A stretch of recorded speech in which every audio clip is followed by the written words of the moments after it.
right, so I'm super excited to introduce our next speaker, Alexa Jovanovic, and she'll be talking to you about fashion. So she is the founder of I, and this is an incredible company. It's a clothing company that actually incorporates Braille into their designs. So this is really playing on that idea of inclusiveness, and I really think you guys are going to enjoy this. So without further ado, Alexa.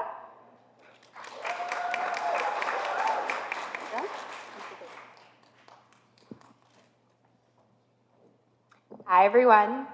My name is Alexa Jovanovic, and as she just mentioned, I'm the founder of I, which was previously known as Braille in Fashion. But as we transition from being an undergraduate research project and into a fashion startup, we of course had to rebrand to something a little more catchy. So today I'm going to talk to you about how we can completely revolutionize the fashion experience by incorporating increased touch. So before we start off, I just want to begin with a little bit of an exercise. So if you're wearing something black, can you please raise your hand? Okay, so for those of you in the room who might not be able to see, almost every single hand just went up. I have one more question. Now, raise your hand if you'd say most of the clothing you own is black. Slightly few less hands, but still quite a few. Now raise your hand if you'd say one of the main reasons you own this much black clothing is because you have difficulty seeing color. One hand, Elizabeth, one of my participants from the very beginning, thank you. But so that's exactly it. This is the reality for many individuals who are living with low vision. And according to the World Health Organization, that's actually over 25% of the entire global population. So how is it that this entire time we've been excluding almost 2.2 billion people from the fashion experience? It's easy.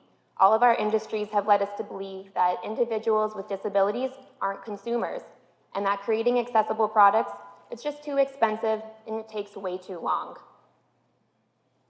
When I first began interviewing individuals from the blind community about their challenges in fashion, one of the first women I met with, Sarah, she told me she only wears black in fear of accidentally pairing colored clothes that don't look good together.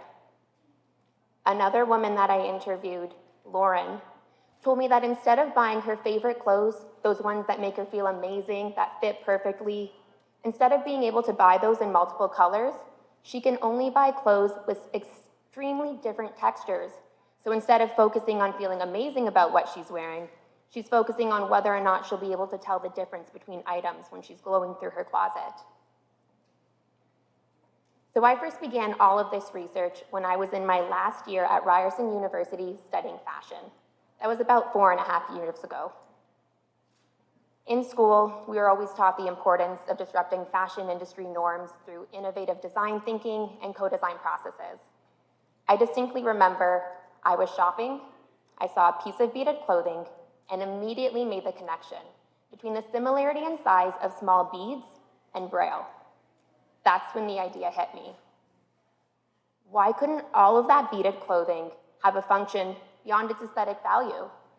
Why couldn't all of those beads be rearranged ever so slightly to create messages that are actually functional?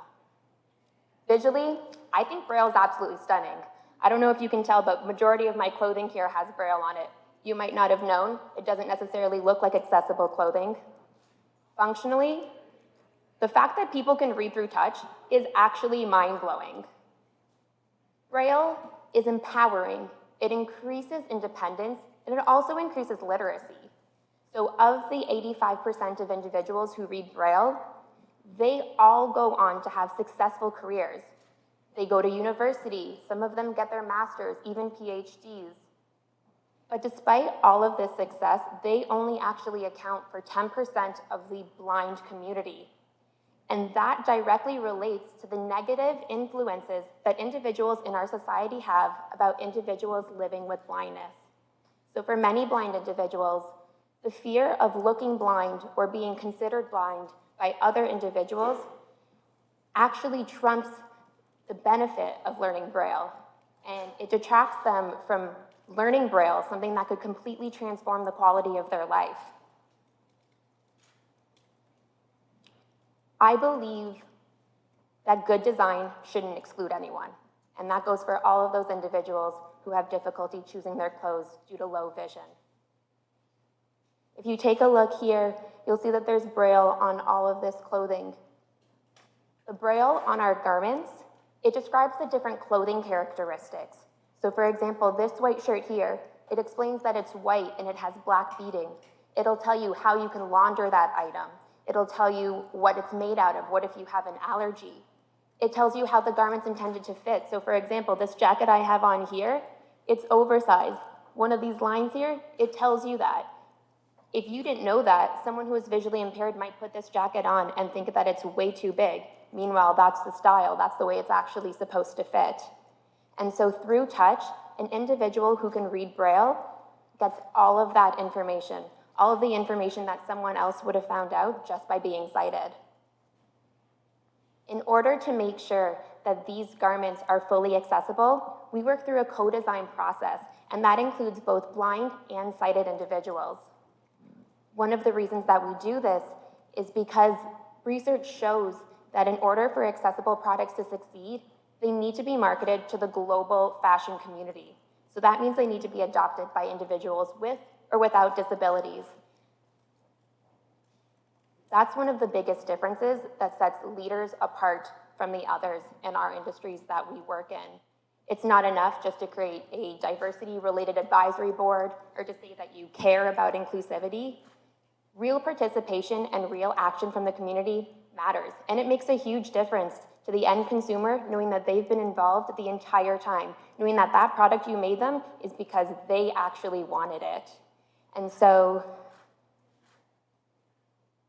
the adaptive clothing market globally by 2026 is going to be worth $400 billion. So not only is inclusive design socially responsible and the right thing to do, it's also very, very smart business. And all of you, I know, like smart business and different opportunities. Some of our major leaders in the apparel industries, such as Nike, Target, Tommy Hilfiger, 7 Jeans, Zappos, they've all gotten on board already. They all have adaptive lines that can be worn by individuals with accessibilities. So, for example, Tommy Hilfiger, they have their original line, and they also have their adaptive line. Visually, they look absolutely identical, but the adaptive line has different features. So it has magnetic closures, extra stretch, super easy to wear, but visually, you would never know the difference. My company is doing something a little bit different. So instead of creating 2 lines and pretending they're the same, we're creating just one fashion-forward line that integrates adaptive features in a way that's also beneficial to sighted audiences, in a way that you would never know it's an adaptive piece. For visually impaired individuals, Braille fashion can be life-changing. For sighted consumers, it's inspiring, and it just looks really pretty. Earlier this week, we were on breakfast television. We had a diverse range of models, sighted, non-sighted. Everyone looked fabulous in the clothes. The responses that we received were overwhelmingly positive. So many sighted individuals want to wear these clothes. It just goes to show if you do the proper research, if you have the passion, you can make this work. You can make one product that benefits multiple audiences. So when it comes to touch and what we're doing here, we can completely transform the industry as we know it today, and we can make fashion accessible to everyone. Thank you.